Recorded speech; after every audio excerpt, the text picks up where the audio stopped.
Agora vai! Olá, eu sou Jennifer Tavares e você está aqui no meu canal Terapia do Trauma Sexual. Seja muito bem-vinda! Bom dia, boa tarde, boa noite se você estiver assistindo esse vídeo no replay, no gravado. E esta é a live de número 20, onde eu vou compartilhar a minha história de superação aqui com vocês. Espero que essa live sirva para você uma lição, né, de superação também, que você se reconecte comigo, que você consiga aí sentir o meu apoio, a minha confiança para te ajudar na sua jornada. Então, enquanto eu comece o conteúdo, deixa eu cumprimentar aqui as minhas seguidoras. Boa noite, meninas, sejam muito bem-vindas a esta live de hoje. Eu tava aqui iniciando a live, deu um probleminha e eu tive que reiniciar de novo. Então, sejam muito bem-vindas a esta live de número 20, onde eu vou compartilhar a minha história. A minha história, né, dos abusos e a minha superação. E como eu falei no início, espero que vocês se sintam aí abraçadas, né, com a minha história, com as histórias de muitas que eu venho compartilhando aqui em cada live, né? Em cada live eu trago um pedacinho, né, da minha história, um pedacinho da história, as histórias das minhas pacientes, das pessoas que eu entrei em contato ao longo da minha jornada aqui, né, de profissional. E de certa forma, cada pedacinho é um pedacinho de vocês que eu sei, né? Eu sei que cada história é diferente uma da outra, mas as nossas consequências, as nossas dores são sempre muito parecidas. E espero que o compartilhar da minha história hoje também seja um pouco parecida com a história de vocês aí. E espero que vocês consigam ter aí, né, um pouquinho da minha superação aí na vida de vocês, um pouquinho de esperança aí na vida de vocês. Boa noite, Anne, Mari, Ana Cláudia, Andressa, Mila, Lu, Carolina, Miss Lady, Jaqueline, Thaís, Maísa, Lia, sejam muito bem-vindas. Muito bom ter vocês aqui de novo. Vou fixar aqui. Obrigada, Elô. Vamos lá, meninas. Olha só, tem bastante gente hoje, né? Por que será? Bom, esta é a live de número 20, que é a minha história. A minha história de superação. Antes de falar da minha história de superação, eu preciso falar, né, das situações abusivas que eu passei. Não vou contar detalhes, porque não cabe aqui. Quem sabe em outro momento eu conto mais detalhes. E eu sei que detalhes um pouco chocam um pouco, né, vocês, e serve de gatilho também para que vocês despertem aí algumas reações automáticas. Mas para começar, eu tive 3 experiências abusivas que eu me recordo, né, ao longo da minha vida. A primeira experiência abusiva foi aproximadamente aos 5, 6 anos de idade. Eu acredito que tenha sido nessa idade, porque eu conto, né, com base no que estava acontecendo na época. Então, eu não estava ainda na escola, estava na pré-escola, enfim. A gente tem, né, alguns dados do ambiente que a gente vai, assim, contando, né, montando como se fosse quebra-cabeça para juntar e fazer com que a gente tenha uma ideia clara da idade que a gente tinha. Eu sei que é bastante comum para vocês também a gente ficar pensando na que idade que a gente tinha. Então, essa situação abusiva, então foi aproximadamente aos 5, 6 anos de idade, foi com alguém dentro da família, não foi dentro da minha família nuclear, mas foi uma pessoa, né, que era casada com uma prima minha. Então, essa experiência abusiva foi a mais marcante para mim, foi a que mais permaneceu nas minhas lembranças, né, insistia em vir em flashbacks. Por isso que eu falo que foi a mais marcante, que foi aquela que mais impactava mesmo no dia a dia, né? Depois de grande ali, à medida que eu fui crescendo e fui me dando conta do que tinha acontecido comigo. Depois disso, teve uma segunda experiência abusiva, né? Com outra pessoa diferente. Foi ali em torno de 7, 8 anos por aí. Daí foi com um primo muito mais velho, dobro da idade minha. E ele mostrou as partes, né, as partes íntimas dele para mim. A primeira experiência abusiva foi uma experiência, acho que mais traumática, porque eu acho que envolveu, né, eu tenho a vaga lembrança que tenha envolvido o toque nos genitais, né? Eu tenho essa lembrança, né, de ver o toque, ver o genital do agressor, me ver na posição ali de vítima mesmo, né, numa situação ali difícil. Já esse segundo abusivo foi só olhar mesmo os genitais de um primo muito mais velho que eu. E a terceira situação abusiva foi em torno de uns 11 anos já, onde um vizinho vinha aqui em casa fazer uns reparos, em casa que eu digo, na casa da minha mãe, onde a gente vive ainda até hoje. Vinha fazer alguns reparos e sempre trazia doce. Uma vez ele trouxe o doce, me entregou o doce e me virou e me acolchou, né? Como acolchou, não sei como é que fala. E eu senti as partes genitais dele. Então essas foram as 3 principais experiências abusivas que eu me recordo ao longo da minha vida. Mas teve uma última experiência abusiva que, até lembrei agora de falar para vocês, eu não tinha lembrado para anotar aqui. Essa última experiência abusiva, eu me recordei fragmentos dela em meados de 2020, início de 2020. Eu sempre tive trauma de dentista, né? Tenho pavor de dentista, assim, até hoje eu reluto para ir ao dentista. E em meados de 2020 eu tive a certeza do porquê eu tinha tanto medo de dentista. Então eu tive mais um flashback de memória, eu não estava sonhando, eu tenho certeza, eu estava quase dormindo e veio esse flashback de uma situação abusiva na cadeira do dentista. Então aquilo ali foi para mim, nossa, era a peça, né, do quebra-cabeça que faltava. Como eu falei, a gente sempre fica buscando as peças do quebra-cabeça para fazer sentido pra gente. E fez total sentido para mim, total sentido. E esse fragmento de memória veio assim com normalidade, né? Já adiantando aqui para dizer para vocês que se isso me causou alguma reação, né, automática, uma reação difícil, eu digo que não. Eu digo que foi exatamente um alívio para aquilo que eu precisava, porque eu realmente juntei as peças que faltavam. Então, nessa época, eu deveria ter ali em meados de 5, 6 anos também, ou para 7 anos. Eu ia muito ao dentista na pré-escola onde eu estava, eles levavam a gente direto no dentista. Na minha cabeça parecia que era todo dia, de tão traumático que era. Mas acho que devia ser de vez em quando, né? Uma vez por mês, talvez, passar flúor, fazer algum tratamento. E esse era um tratamento de aparelho. Então, era um pessoal que fazia um projeto lá, né? Eu não morava aqui em Curitiba, eu morava em Joinville, era um projeto que existia lá.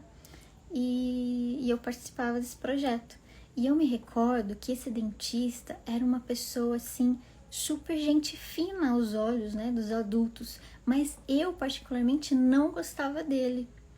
Eu lembro nitidamente da cara dele e do gesto dele amigável com todo mundo.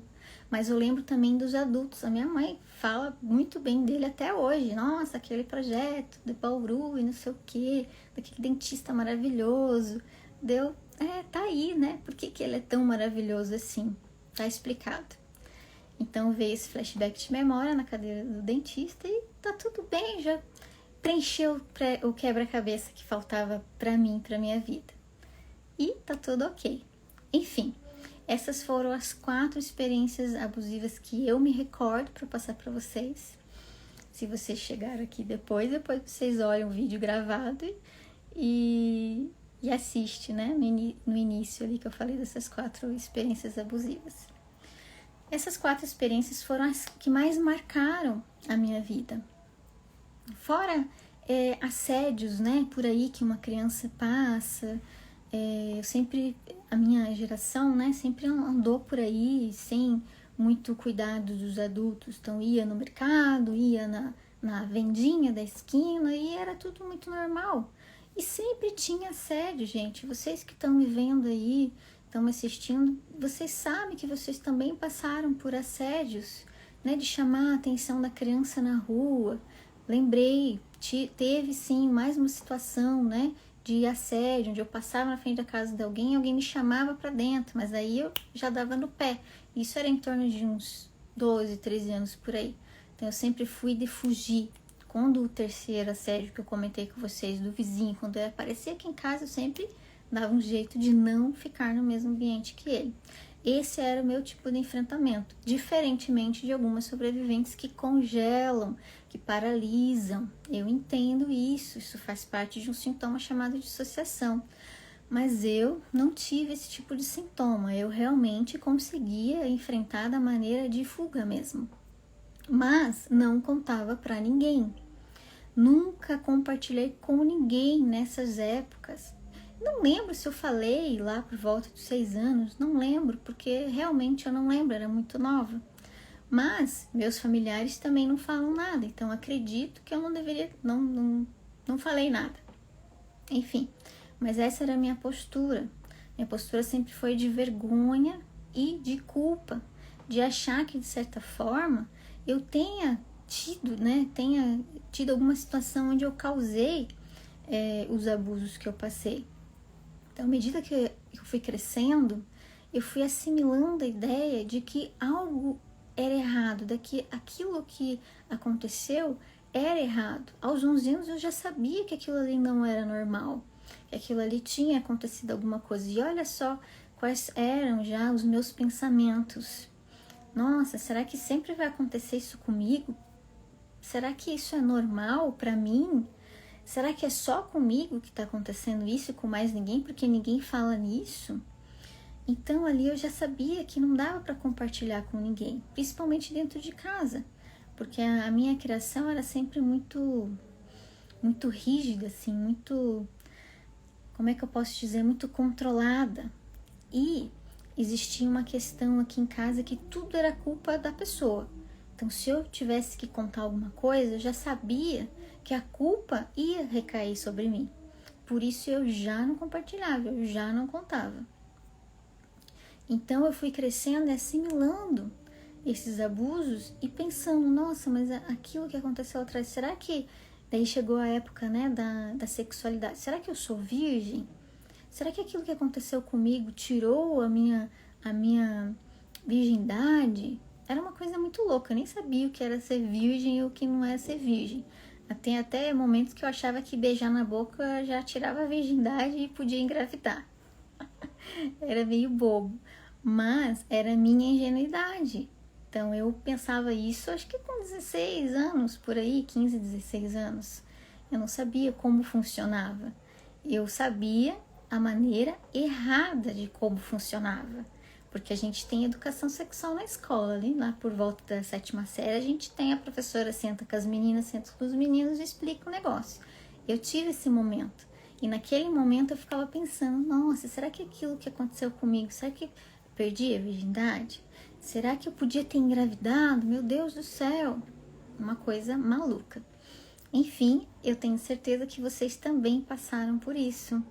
Então não é maluco não, faz parte do nosso desenvolvimento. A gente não sabe o que é, o que são as coisas até que alguém nos diga o que são as coisas. Naquele momento ninguém tinha me dito, ninguém me ensinou o que era abuso sexual, violência sexual, ninguém nunca me ensinou como me proteger de um ataque sexual. Tinha esses preconceitos da época como existem até hoje, que abuso sexual, ataque sexual, violência só acontece na rua, né? Com sequestro seguido de estupro.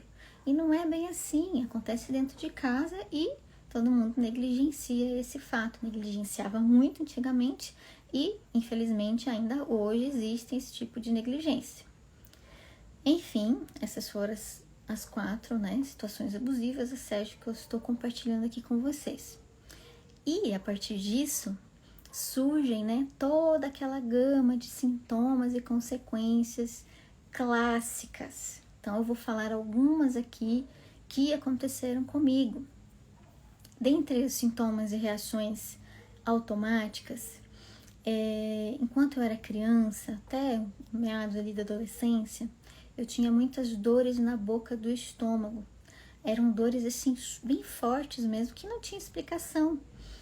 Elas só passavam quando eu comia alguma coisa ou quando eu ficava deitada de barriga para baixo, né, joelho e barriga para baixo. Então aliviava aquela dor. Acredito que era, né, na boca do estômago mesmo. E sempre acreditei que era porque eu não tinha comido o suficiente, ou, né, deixado de comer, ou eu tinha até medo de ir na casa das pessoas e não ter comida e eu passar mal. Daí era aquela coisa, né, que me acompanhava, aquele medo que me acompanhava. E hoje eu vejo que esse era um sintoma de ansiedade. Era um sintoma que acontecia ali no meu momento de vida e que desencadeava essa questão física no meu corpo, né? Dessa dor localizada que me incomodava. E, assim, linkando as coisas, era sempre quando eu estava ansiosa com alguma situação. Enquanto criança, enquanto adolescente, né? À medida que eu fui virando adulta, aquilo foi sumindo e eu nunca mais tive. Fora isso, eu tive muitas alergias, assim, espalhadas pelo corpo, alergias de coceira mesmo. Então, às vezes, uma coceira assim no braço, daí isso já na vida adulta, início da vida adulta, eu já assimilava que aquilo era algo emocional. Então, eu tinha uma coceira no braço, daí eu assimilava que aquilo ali era porque eu estava vivendo alguma coisa difícil ali no meu momento, e aquilo sumia. Só que aparecia em outra parte do corpo, aparecia na coxa. Daí eu assimilava aquilo, daí passava, daí aparecia em outra parte. Era uma coisa assim, estranha. E depois de estudar, né, sobre isso, eu vi que é realmente comum. O corpo, ele reage dessa maneira e à medida que você vai tendo consciência da parte daquilo, identificando, analisando aquilo que está acontecendo, ele dá um jeitinho de mudar de área, que é uma proteção do corpo, uma defesa do corpo. Então, essas foram as reações, né? Físicas, fisiológicas, emocionais. Muita ansiedade, sempre fui uma pessoa muito ansiosa. É uma ansiedade de antecipação doida. Minha cabeça sempre foi pro futuro. Dificilmente ela ia pro passado, ela só ia pro passado em memórias e flashbacks mesmo. Mas ela sempre foi pro futuro, muito preocupada com as coisas que iriam acontecer, muito preocupada em me proteger, muito preocupada no que eu vou fazer para me proteger. Então a ansiedade era muito frequente. Vergonha, muita vergonha, vergonha do corpo, vergonha de falar em público, vergonha de abrir a boca, de falar alto. Então, quem me conhece aqui, né, deve ter alguns parentes aqui me assistindo. Quem me conhece aqui sabe que eu sempre fui muito, muito envergonhada. Nunca consegui abrir a boca para falar com as pessoas. Eu me achava muito inadequada. Achava que as pessoas iam me avaliar o tempo inteiro. Então, era muita crença de incapacidade também, já linkando com as consequências, né, e cognitivas da questão do trauma na minha história. E timidez, né, essa vergonha do corpo, já falei, acompanhada com a timidez. Então, sempre usei roupas largas também. Teve uma fase da infância que eu não ligava para isso. Mas à medida que eu fui crescendo e tomando, né, corpo de menina, que eu demorei para ter corpo de menina, acho que eu fui ter corpo de menina ali com uns 17, 18 anos. Sempre fui muito pequena e muito magra. E nessa época eu já comecei a ter vergonha de mostrar o meu corpo. Então já comecei a usar roupas mais largas e não ligava muito para a aparência não. Porque eu não queria chamar atenção. É o que uma sobrevivente pensa, não quero chamar atenção a olhares agressores, né, que venham para cima de mim. Então essa era uma questão bem difícil. E ali na adolescência também veio a irritabilidade. Sempre fui uma pessoa também muito irritada. Minha irmã que o diga, se ela estiver aqui me assistindo. Minha irmã que o diga. Meu irmão também, que a gente brigava muito quando era criança. Então, essa irritabilidade sempre me acompanhou também. Hoje em dia tá muito mais controlado, mas foi tenso numa época, tá? Nossa, gente, eu tô brilhando aqui nesse vídeo. Tá estranho. Passou? Aí. Deixa eu ver aqui a reação de vocês. Vocês devem estar chocadas aqui, não? Me digam alguma coisa, meninas. Boa noite para quem entrou agora. Como é difícil esquecer, verdade, na família é muito pior, negligência, Só consigo falar agora na idade adulta, igual aqui, isso aí. Sou muito assim, vergonha pra tudo. Penso isso até hoje. Pois é, gente. Hoje eu falo sobre isso com muito mais naturalidade, mas nem sempre foi assim. Aquela dor localizada na boca do estômago, enquanto eu falava sobre a minha história, já dentro de terapia, claro, nunca consegui falar fora de terapia, com ninguém. Eu sempre me mantive no silêncio. E tá tudo bem se manter no silêncio, só que chega uma hora que o silêncio grita dentro de você e você precisa buscar uma saída. Então, toda vez que eu compartilhava dentro de terapia ou com o meu caderno, por isso que eu falo tanto do caderno para vocês, porque eu usei muito caderno. Era rabisco atrás de rabisco e cada rabisco era uma dor que vinha na boca do estômago, uma ansiedade que subia, uma taquicardia, falta de ar também, mas que à medida que eu fui enfrentando isso e tomando consciência de que era necessário fazer isso, isso foi diminuindo. São as reações automáticas, naturais, que a gente não tem como fugir, que a gente vai superando aos pouquinhos. A mente identifica que você já é capaz de lidar com aquilo e para de te mandar sinais de reações automáticas, sinais de sobrevivência, sinais de luta ou fuga, ok? É para isso que serve uma terapia. Para que você traga esses conteúdos que estão lá atrás, né, lá guardadinhos, que são conteúdos difíceis, que você traga para sua consciência e que a sua consciência olhe para isso e veja, olha, ela está enfrentando, ela está consciente disso e que não está acontecendo o abuso no momento presente dela, que é apenas uma lembrança, que é apenas um pensamento, que é apenas um flashback. E à medida que a gente vai enfrentando, a gente vai se desfazendo dessas reações, dessa intensidade das reações, porque elas sempre estarão ali. Só que naquele momento, naquele evento específico, elas não vão mais te assombrar, porque a mente já conectou com a realidade e ela não precisa mais te mandar essas reações para te proteger. Esse é o pulo do gato, né? Grande superação só de você falar sua história para todos. Gostaria de ter coragem sim para falar. Obrigada, gente, mas nem sempre foi assim, tá? Nem sempre. Imagina, eu tô falando que, né, online, tem 15 pessoas aqui, mas depois o meu vídeo vai ser visto, sei lá, por quantas pessoas. E tá tudo bem, já compartilhei dentro de cursos que eu dei, dentro de palestras que eu dei, tá tudo bem também. Quanto mais a gente se permite falar, mais a gente vai liberando esses fardos, ok? Mas obrigada pelo apoio de vocês. Imagino que não tenha sido fácil chegar até aqui compartilhando sua história. Não, realmente não foi fácil, como eu disse para vocês. Meus familiares nunca souberam da minha história. Eles podem saber, né? Alguns já vieram me perguntar até, né? Depois que eu vim aqui para as redes sociais, escancarei, né, a minha história. Daí tudo bem. Quer perguntar, pergunta, tudo bem, tá tudo ótimo, faz parte. Chegou atrasada desde, tem problema. Eu só contei uma vez e foi bem raso, falar pra mim ainda é bem difícil. Já deu o primeiro passo, Lu, isso que importa. Isso é que importa.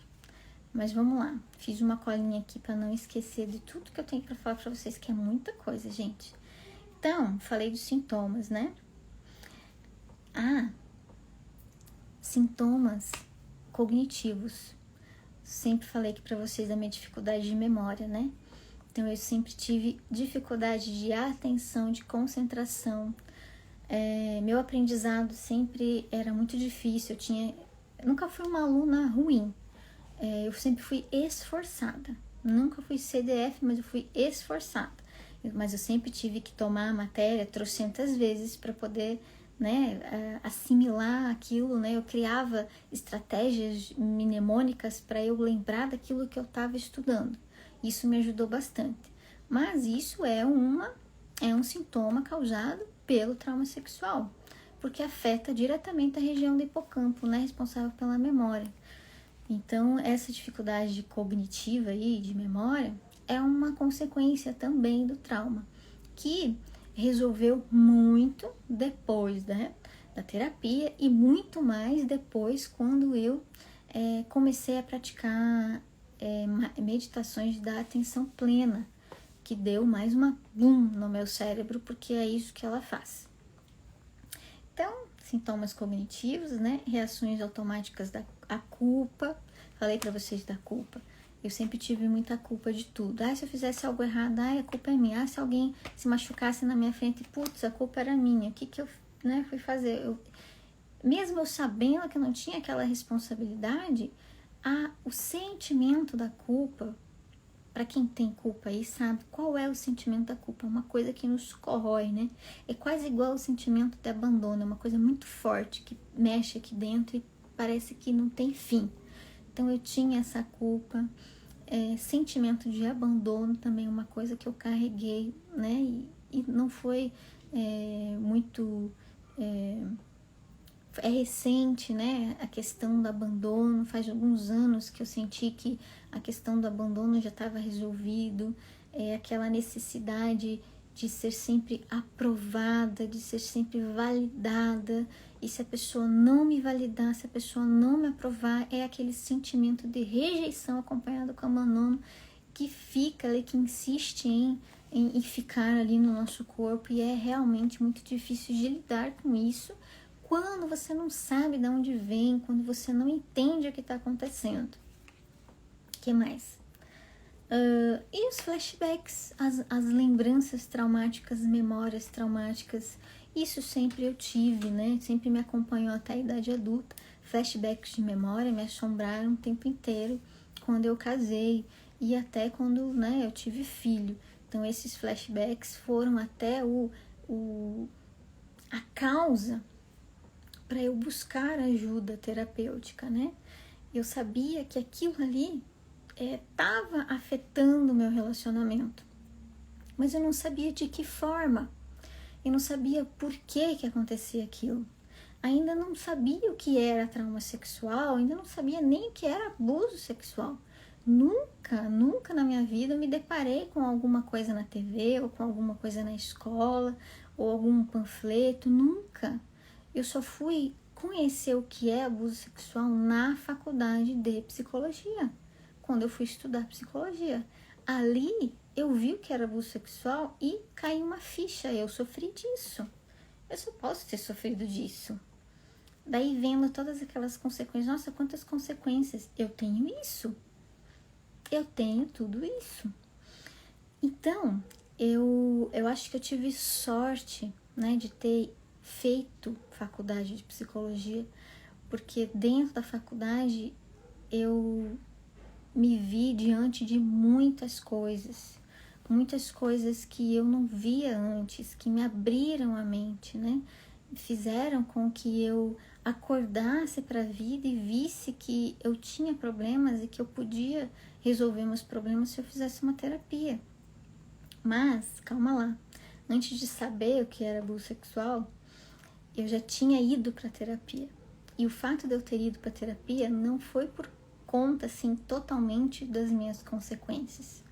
E sim, porque dentro da faculdade de terapia, de psicologia, é meio que uma coisa mais automática, né? Todos os alunos passarem por um processo terapêutico. Não é obrigatório, mas tinha essa coisa de que o aluno tinha que passar por um processo terapêutico. Foi o que me fez questionar, então eu acho que eu devo ir. Não era obrigatório, mas eu sabia que eu deveria ter ido, né? Que eu deveria ir e começar a fazer isso.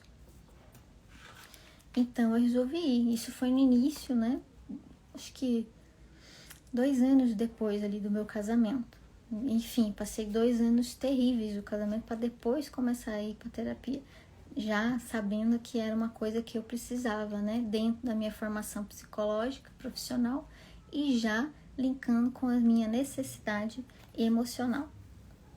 Certo? Deixa eu ver aqui o que vocês estão escrevendo para mim.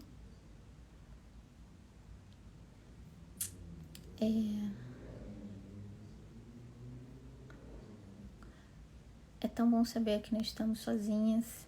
É sim, Mari. Eu também achava muito que eu estava sozinha.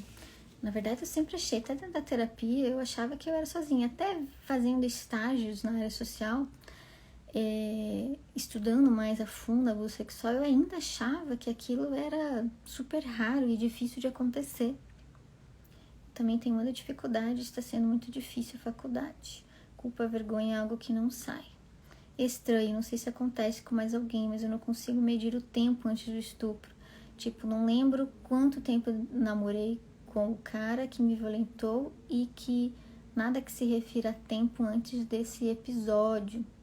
Talvez ele esteja acontecendo uma amnésia, né, dissociativa, eliminando partes aí do teu trauma que, de certa forma, fazem sentido para sua dor. Então, o cérebro dá um jeitinho de eliminar aquilo. Mas, assim, às vezes a gente sente que anda sempre no piloto automático. Era uma sensação sempre que eu tinha, de que parece que a vida não tinha sentido nenhum. Eu sempre me questionava, né? Por que a vida? O que eu tenho que fazer nesse mundo? Se eu sofro tanto? Se nada que eu faça tá bom? Ou se sempre eu vou ter que enfrentar alguns desafios? Eu sempre fui de me desafiar, mas antes de fazer isso, eu me desgastava por completo me perguntando, nunca vai acabar esses desafios? Eu sempre vou ter que desafiar, daí vai passar a sensação, mas daqui a pouco vem outro desafio. Então eram muitos questionamentos que fazem com que a gente se sinta dentro desse piloto automático e muitas vezes perde a noção do tempo mesmo, da realidade, do que você faz ou do que você deixa de fazer. É uma sensação, sim. Que momento decidiu fazer a faculdade de psicologia? No início foi por quais motivações? Ixi, isso é uma longa história. Antes de ir para psicologia, eu fiz 3 vestibulares. Eu queria muito biologia. Queria muito estudar o comportamento dos animais e das plantas. Então, eu já queria estudar o comportamento. Eu já... dizem os professores que eu tinha perfil de pesquisadora, que eu sempre queria questionar as coisas.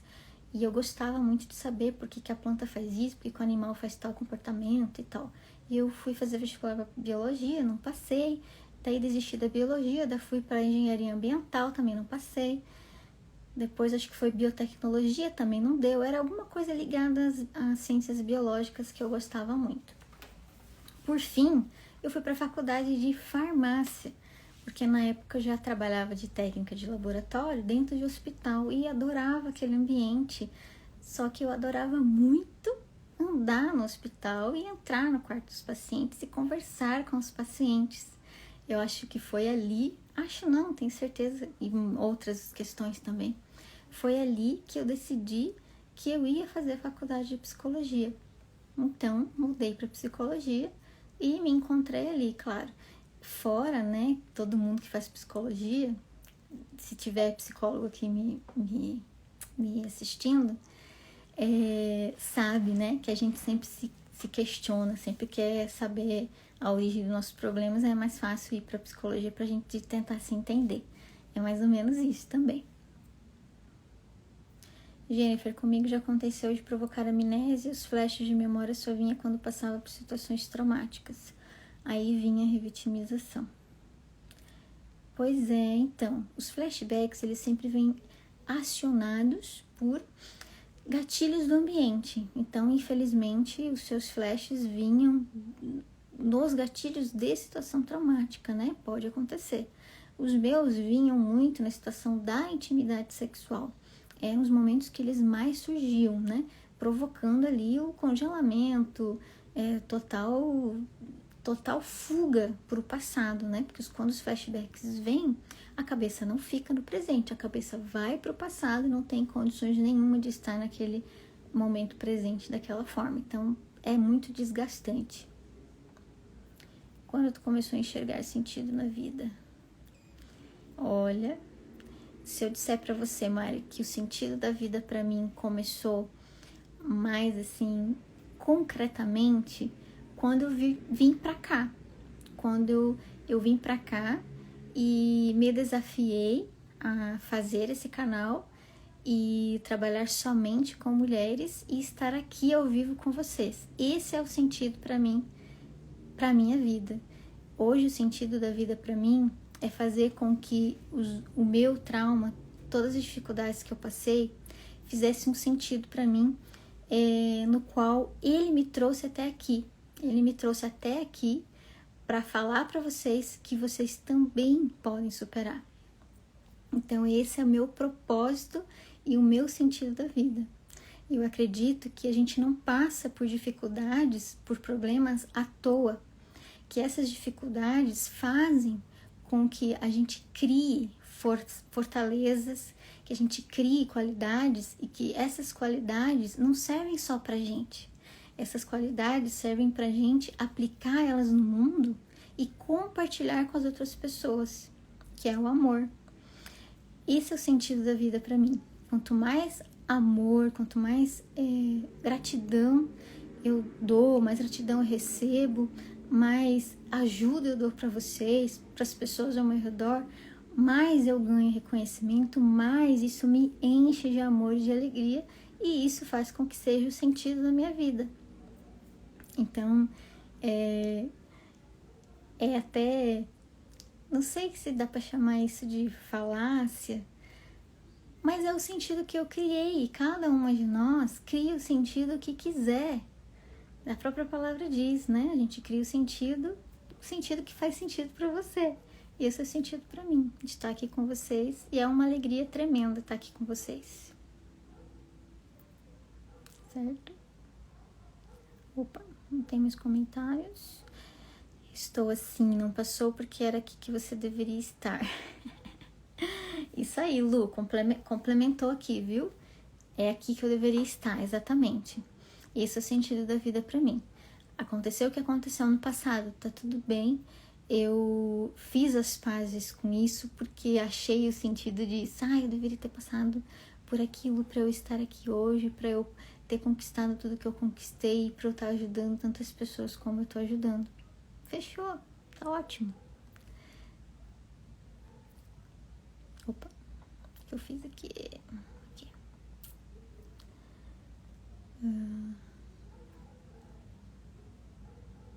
Para mim é mais fácil falar dos abusos físicos do que admitir abusos sexuais. Porque abuso físico, Aline, não é um tabu. Abuso físico é escancarado na nossa sociedade, né? Você consegue ver em qualquer lugar, mesmo tendo algumas leis que proíbem certos tipos de maus tratos físicos, né? É só por isso.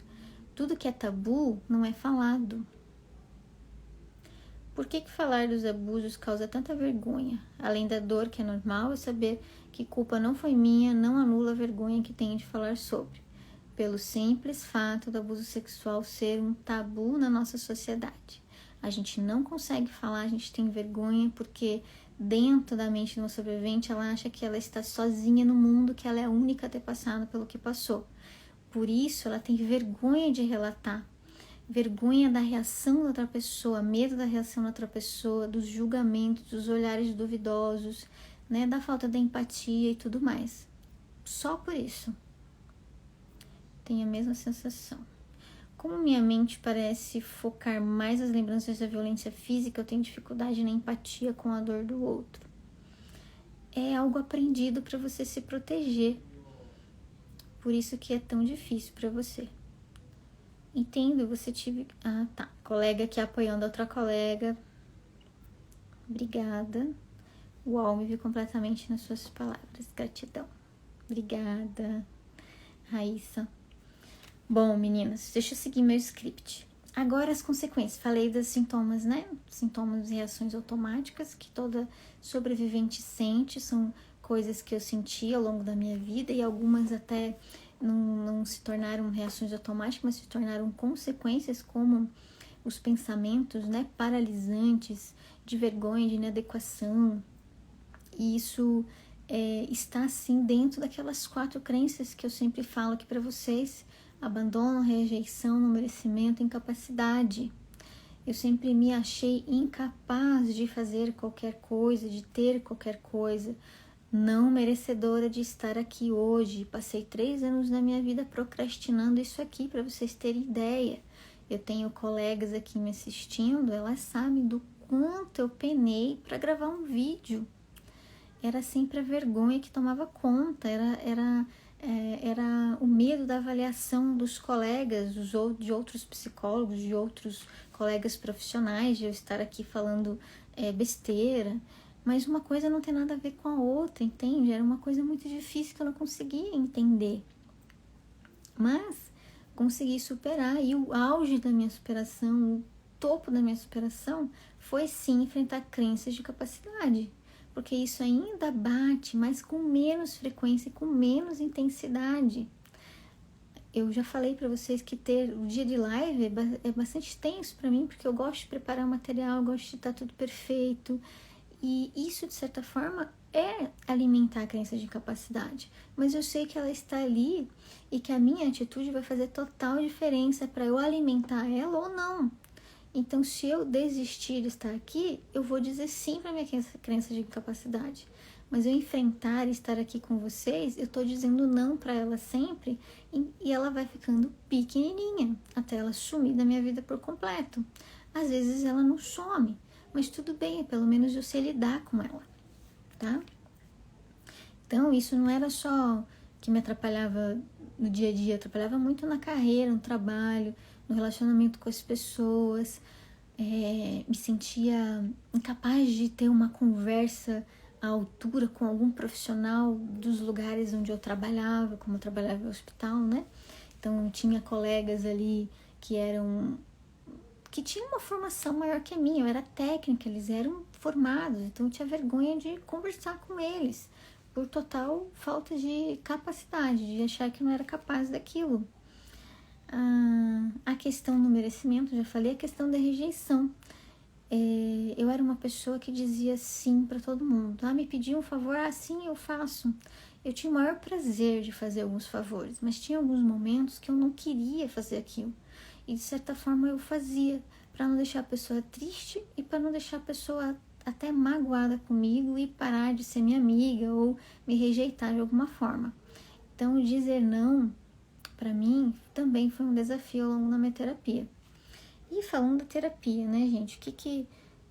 Quando que eu vi que eu deveria tratar as minhas situações difíceis? Eu falei para vocês os flashbacks, né? Então foi no casamento, realmente, 2 anos depois de casado, 2 anos de fuga, né? De fuga da intimidade, de evitar a intimidade. Era difícil para mim. Tinha os flashbacks ali naquele momento, então eu tinha algumas reações automáticas também que faziam com que eu evitasse a situação.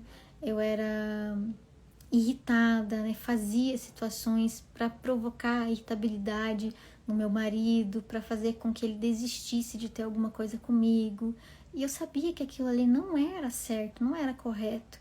E aí coincidiu com a entrada da faculdade, que daí eu contei para vocês, né, que às vezes a gente precisa, não é obrigatório, mas todo estudante precisa fazer terapia para poder ver o lado do paciente, também lidar com suas questões. Então coincidiu com essa época, o que me fez buscar a terapia. Mas não foi tão simples assim. Não foi assim, vou ligar, marcar e pronto. Não. Eu sabia que eu tinha muitas dificuldades, sabia que eu ia ter que compartilhar essas dificuldades, mas não sabia de onde vinha até então. Como eu falei para vocês, eu nunca tinha entrado em contato com o que era abuso sexual, violência sexual. Então eu só tinha as reações, eu achava que eu era a única na face da terra, e como que eu ia compartilhar isso se eu nem sabia o que era? Enfim, para marcar a terapia foi um sacrifício. Primeiro a gente tinha que entrar, eu tô falando a gente como sobrevivente, mas eu acho que vocês vão se espelhar, que vão concordar comigo aqui do que eu tô falando. Eu tinha que conhecer a pessoa primeiro, né? Então eu ia lá no Google e buscava. Eu queria uma terapia que eu gostava já, relacionada com o que eu fosse atuar quando me formasse. Então eu busquei análise. Mal sabia que a análise era uma terapia mais demorada do que a terapia cognitiva, por exemplo, que é a linha que eu sigo hoje. Então, a análise é mais demorada. Enfim, mas eu queria análise porque eu achava muito top estudar Freud. Daí, pegava ali os contatos dos profissionais e passava ali quase um mês estudando essas pessoas. vou chamar de semana, mas para mim parecia uma eternidade. Então, uma semana eu pegava os contatos. Beleza, na outra semana ligava. Ligava e só ligava, né? Não chegava a falar, ligava e desligava. Na outra semana, beleza, acho que agora vai. Pegava e ligava e marcava. Na outra semana, não ia. Procrastinava, desistia. Na outra semana, pega e vai. Foi assim que eu fui, foi um processo muito custoso. E sozinha, porque eu não compartilhei com ninguém. Porque a vergonha não me deixava. Não contei para marido, não contei para mãe, não contei para irmão, não contei para ninguém. Porque existe um preconceito muito grande com pessoas que fazem terapia, infelizmente. As pessoas insistem em falar que quem faz terapia tem problema, que é louco, que não sei o quê. É um desafio da nossa classe também, infelizmente, mas pelo menos eu tava na minha mente ali que, não, eu sou estudante, então eu preciso fazer. Não que eu tinha um problema que eu precisava resolver, entenderam? Eu fui mais pelo fato de eu ter que fazer do que pelo fato de eu saber dos meus problemas. Eu não tinha consciência ainda dos meus problemas, do que eles causavam na minha vida. Eu sabia que era ruim, incapacitante, mas ainda não tinha ideia de que aquilo ali ia permanecer na minha vida se eu não fizesse alguma coisa. Enfim, juntei tudo, né? E fui para terapia e passei aproximadamente 9, 8 anos de terapia de análise. Pois é muito tempo, gente, muito tempo mesmo. Tanto é que eu desisti de fazer análise depois que eu me formei, né? Eu fui fazer terapia, fui estudar terapia cognitiva, que é uma terapia mais breve, que é a linha de trabalho que eu sigo hoje, acompanhada com outras ferramentas também da psicologia positiva e também de meditação da atenção plena. E com certeza, se eu fosse fazer terapia hoje, eu não faria uma terapia de análise e também não buscaria qualquer terapia. Eu buscaria uma terapia que fizesse sentido para mim naquele momento ruim que eu estava vivendo. Mas eu entendo vocês quando dizem, né, que estão perdidas, porque a gente realmente não sabe o que está se passando. Se bem que, né, enquanto eu era jovem, eu não sabia, né, o que era abuso sexual. Eu só fui descobrir ao longo da faculdade estudando. E na terapia eu só fui trabalhando as questões do dia a dia e questões do passado. Ali eu tive que falar dos meus traumas, sim. Só que não era uma abordagem mais diretiva, uma abordagem baseada no problema, na causa do problema, que é o trauma sexual.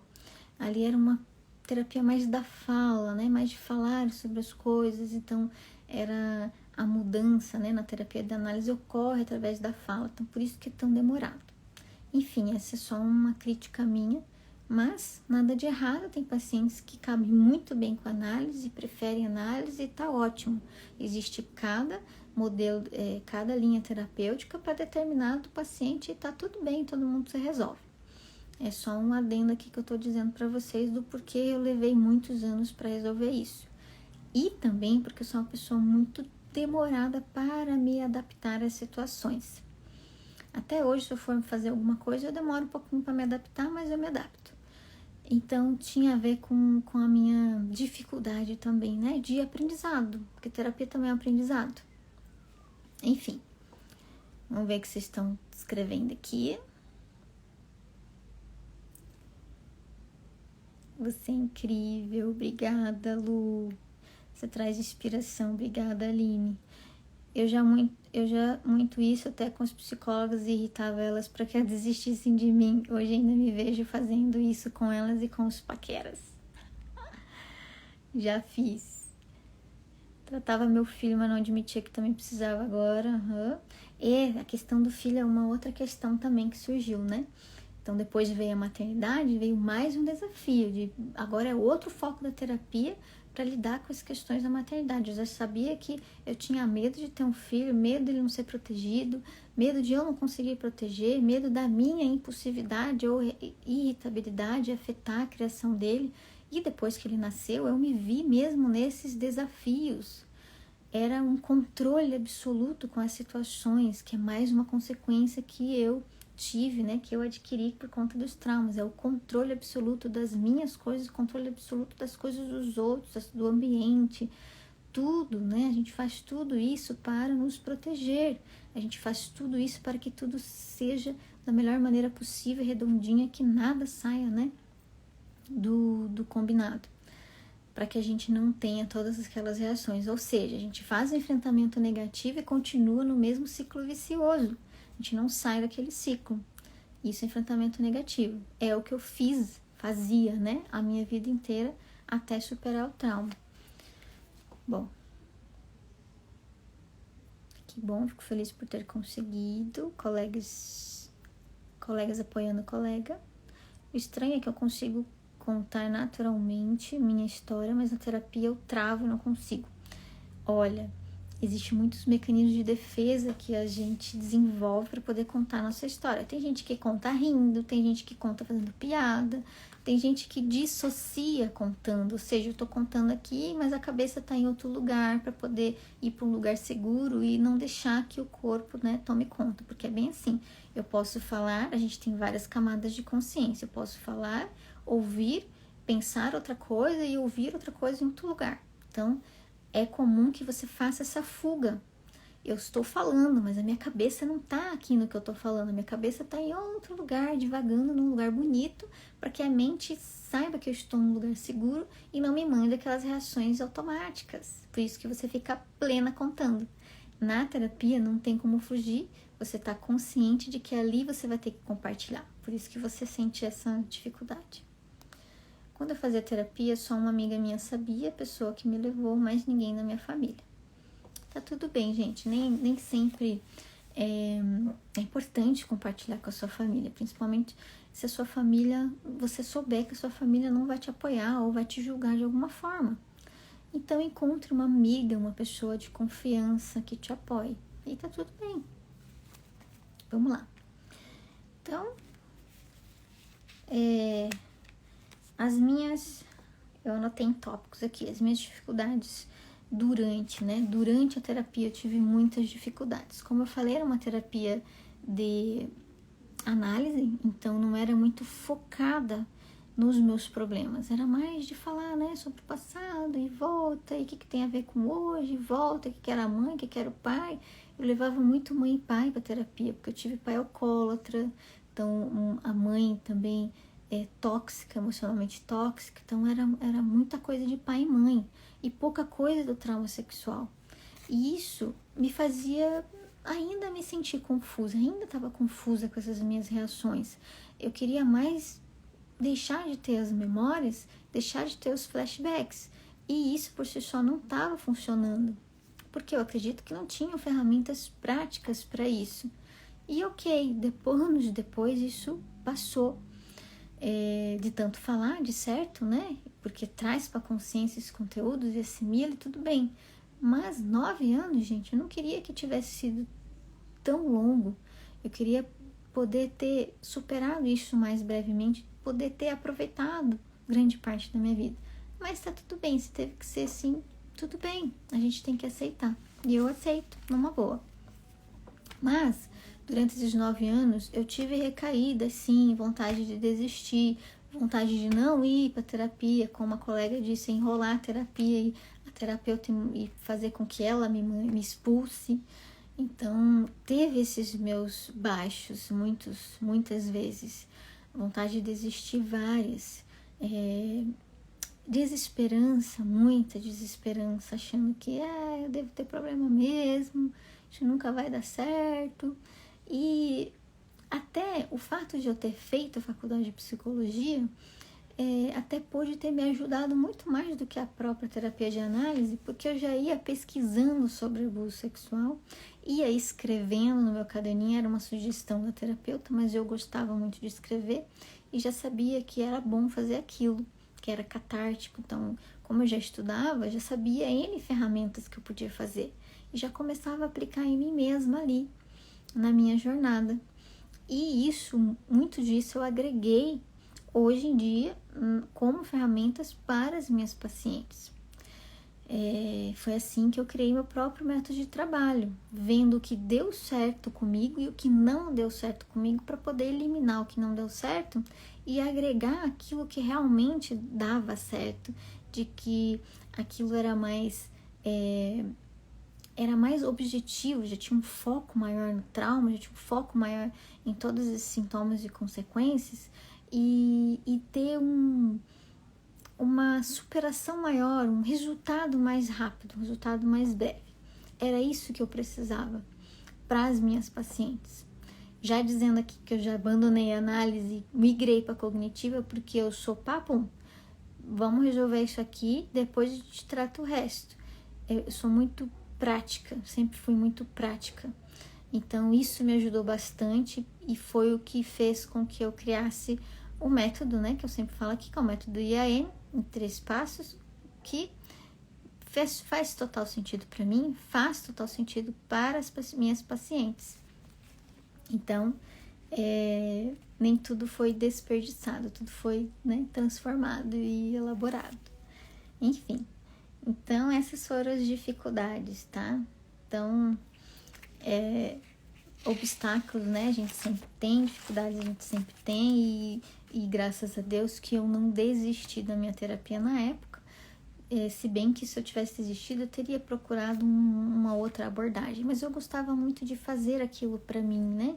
A análise para mim era muito, muito boa, para mim como pessoa, né? Perfil, mas se eu pudesse escolher, eu teria ido para a terapia breve, sem problema. Vamos ler os comentários. Me identifiquei total, me identifiquei. As primeiras vezes que contei era exatamente isso, como se estivesse contando cenas de um filme. Confiança é uma coisa difícil para mim, total. Confiança também era uma consequência para mim. Para você foi difícil contar a sua esposa, ele entendeu? Olha, é que ele tem um perfil muito, vamos dizer assim, de não quero muito saber disso, sabe? Então também não foi problema para mim. Não quis saber detalhes, então tá tudo bem. Assistir vídeos sobre outras pessoas, histórias sobre isso é ruim? Não é ruim não. E me ajudou bastante. Eu assistia muitos vídeos na época para poder estudar. E cada vídeo que eu assistia eu me reconhecia e aquilo abria minha mente. É como vocês estão fazendo aqui, né? Sempre que eu falo, vocês compartilham comigo. Nossa, me identifiquei. E então, às vezes desperta gatilhos, é ruim, mas também é transformador e é bom. Eu tenho a mania de stalkear as PCs antes de marcar a consulta para poder saber um pouco delas. Total, eu fazia isso também. O estranho é que consigo contar naturalmente minha história, mas na terapia, que já li. Ok, stalkear as pessoas, básico, né? Porque a gente precisa ter a confiança. A desconfiança é uma coisa também foi muito presente na minha vida como uma consequência do trauma. Então a gente tem que confiar realmente na pessoa para poder abrir nossa vida para ela. Às vezes é exagero, né? Mas às vezes passa. Beleza, seguindo aqui. Acho que eu já contei bastante coisa. Vocês querem saber alguma coisa específica que eu possa compartilhar com vocês? Quando que surgiu a minha superação? Foi exatamente essa ideia que eu passo sempre para vocês de intensidade, sabe? À medida que eu tomava conta dos mesmos eventos que eu passava anteriormente e via que aqueles mesmos eventos, a minha reação automática a eles, os meus comportamentos automáticos a eles eram diferentes, eu já sabia que alguma coisa existia de diferente ali, que alguma coisa estava sendo superado. Então por exemplo, os flashbacks diminuíram bastante até serem eliminados ao longo, né, desses 9 anos, né? Então, flashbacks, eles podem sim ser eliminados da sua vida. Então, essa foi a minha superação mais, assim, bonita de se ver. Sem flashback. E teve flashback no início do ano 2020, eu falei pra vocês, e pode até que venha 1000 flashbacks agora. Eu estarei preparada para recebê-los, porque eu sei que eles são apenas flashbacks, que eles não têm o poder de me causar dano mais, porque eu tenho a minha consciência que pode organizar tudo isso e não deixar que as reações automáticas tomem conta, certo? Além disso, é um ponto alto de superação que a maioria dos sobreviventes almejam, que é o fato de você conviver com suas memórias traumáticas. Eu tenho elas vívidas na minha mente e eu trago elas no momento que eu quiser e elas não me afetam mais. Elas vinham de vez em quando na cabeça, vinham, e esse momento que elas vinham, não como flashbacks, mas como fragmentos de memória, né, do passado, elas vinham e dava aquela reação automática enquanto eu estava na minha jornada de 9 anos. Mas nunca mais foram da mesma forma. Elas não vêm aqui no dia a dia. Elas não surgem no dia a dia. Não surgem porque a minha mente já reconhece que ela não precisa mais me proteger dessas lembranças. Então esse é o ponto alto de superação para qualquer sobrevivente, certo? Além dos relacionamentos, né? De poder conviver com relacionamentos saudáveis, confiar nas pessoas, dar esse voto de confiança. E se trair, a rejeição, ela não vai ser tão intensa como era antigamente. Tem o fato dos ciúmes também, que eu não comentei com vocês, já era muito ciumenta. Essa questão de stalkear aí, nossa, amo, eu sou a stalkeadora amor. Era uma maneira de eu fazer para eu ter certeza que ninguém estava me traindo, que ninguém estava, né, agindo pelas minhas costas. E você poder se livrar disso, de certa forma, dos ciúmes e também de acreditar que a pessoa, né, está fingindo para você, é transformador. Também é o ponto alto de superação. Então a gente começa a adquirir mais autoconfiança, de saber que você tem que viver para você mesma e não ir para mais ninguém. Claro, para quando a gente tem filho, a gente vive por eles. Hoje eu vivo pelo meu filho, tudo que eu faço é pelo meu filho. Mas depois dele vem eu. Tudo que eu faço é por mim mesma. E a gente tem que fazer isso. A gente tem que ter a nossa autorresponsabilidade de guiar a nossa vida dessa forma, sem ficar dependendo das pessoas ou do que as pessoas acham ou deixam de fazer. Sempre tentar fazer cumprindo as expectativas dos outros. Então, isso é superação. É você poder se ver, né?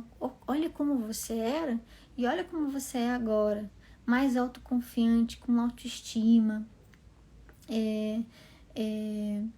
cheia de valores ainda intactos, que você não precisa perder nada, você só transforma, você só evolui.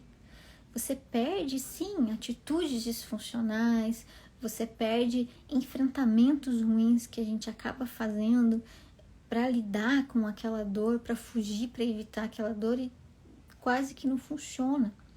Quase não, nunca funciona, porque te mantém no mesmo lugar e não te oferece enfrentamento, não te oferece transformação na sua vida, a superação que você sempre espera. Certo?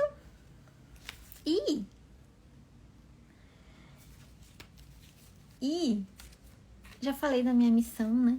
Alguém perguntou aqui do sentido da vida para mim. E é por isso que eu tô aqui hoje, né? Essa é a minha missão de vida, de poder estar aqui falando para vocês tudo isso, e que é possível a gente superar cada dificuldade, cada obstáculo que a gente enfrenta no dia a dia e acabar, depois que a gente supera, a gente vê que esses obstáculos eles não eram mais gigantes como a gente imaginava. Muitos pacientes relatam isso para mim. Antes eu achava que meus problemas eram gigantes, eram uns monstros, e hoje não. Eu vejo que eles são pequenininhos e que eu tenho outras visões diferentes sobre a mesma coisa. Que hoje eu consigo identificar o que me causa desconforto, e quando eu identifico, aquilo já não tem tanta intensidade como tinha antes. É o que as minhas pacientes relatam hoje. Eu fico super, né, extremamente grata por isso, porque eu sei que eu estou cumprindo o meu papel aqui, de estar ajudando elas de certa forma. E quando eu vejo que o negócio funciona, eu trago aqui para vocês também, Porque é assim que funcionam as coisas. Quando a gente vê que dá certo, a gente tem que compartilhar com o mundo, porque o conhecimento não se guarda para si. O conhecimento a gente tem que compartilhar com o mundo, porque é sempre bom ver as pessoas felizes e realizadas. Essa é a minha missão que eu tenho aqui com vocês hoje. De poder trazer essa esperança para vocês. Vamos ver. Eu converso sobre o assunto, mas sobre mim eu congelo. Já menti uma vez quando perguntaram. Normal, tá? Logo vai passando, à medida que você vai enfrentando, isso vai passando. Rejeito meus colegas da faculdade, não consigo confiar, estou sempre isolada. Sentimento de inadequação. Eu também me senti assim, me senti isolada e acreditava que as pessoas não queriam chegar perto de mim, mas eu nem chegava perto delas, como é que eu queria que elas chegassem perto de mim. São coisas de enfrentamento que a gente não consegue fazer por conta dos pensamentos sabotadores, pensamentos negativos que a gente tem ali pairando sobre a nossa mente. Você falou sobre a crença de incapacidade.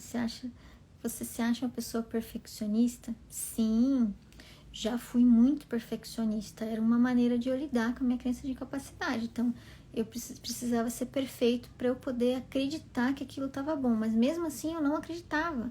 Eu tinha que pedir aprovação de outra pessoa. Eu tinha que mostrar para alguém, falar, colega, o que você acha disso aqui? Daí ela dava ok, daí eu, ufa, ok, daí ia em frente.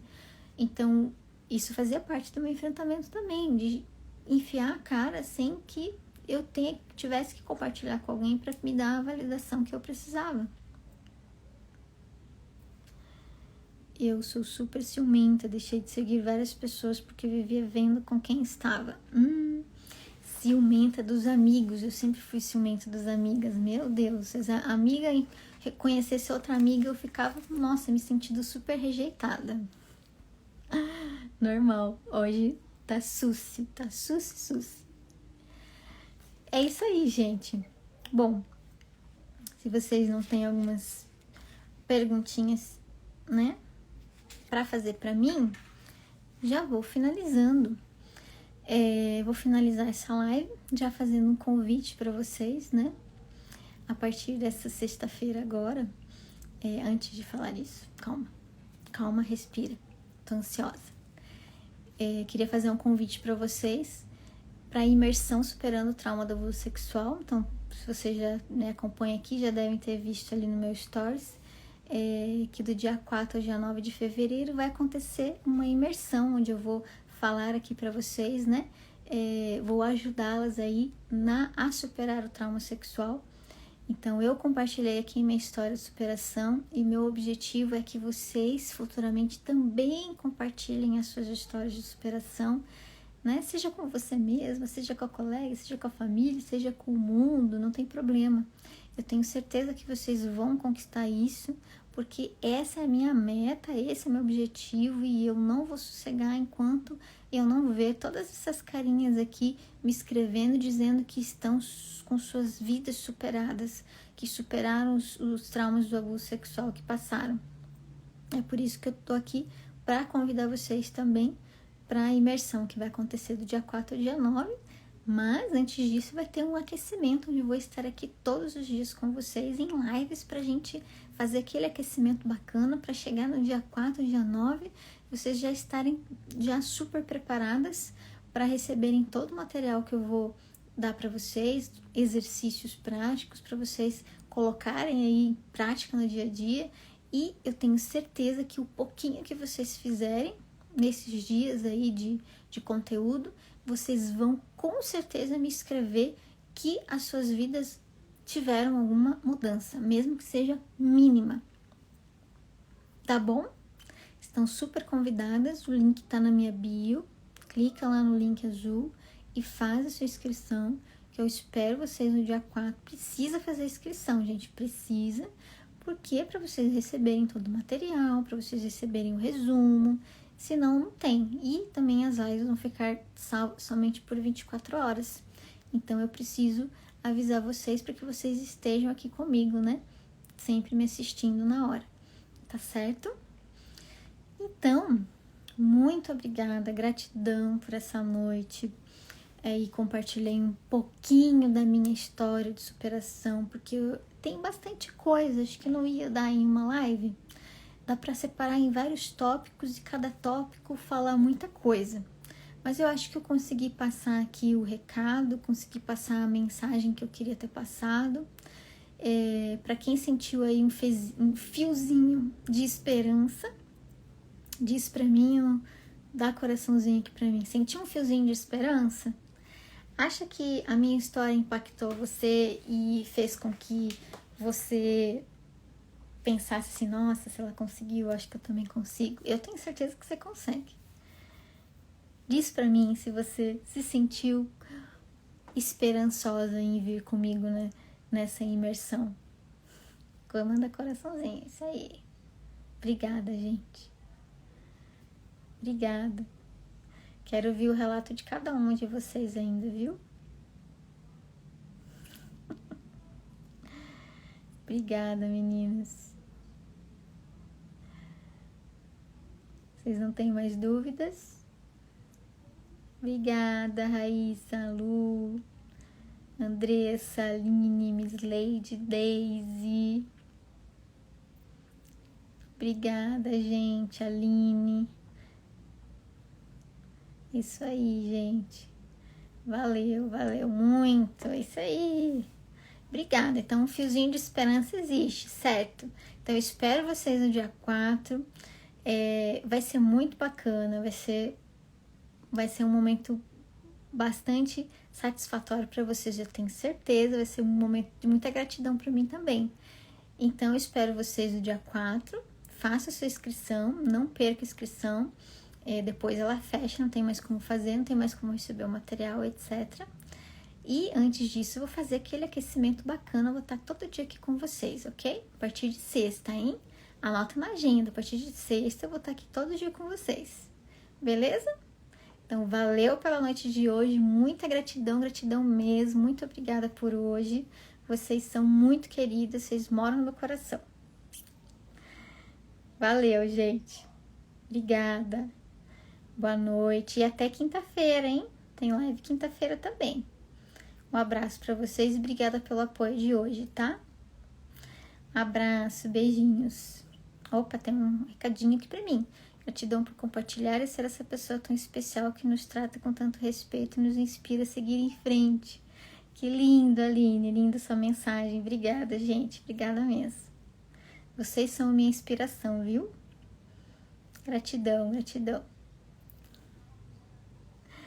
Obrigada e até quinta-feira de novo com mais uma live. Beijo, até!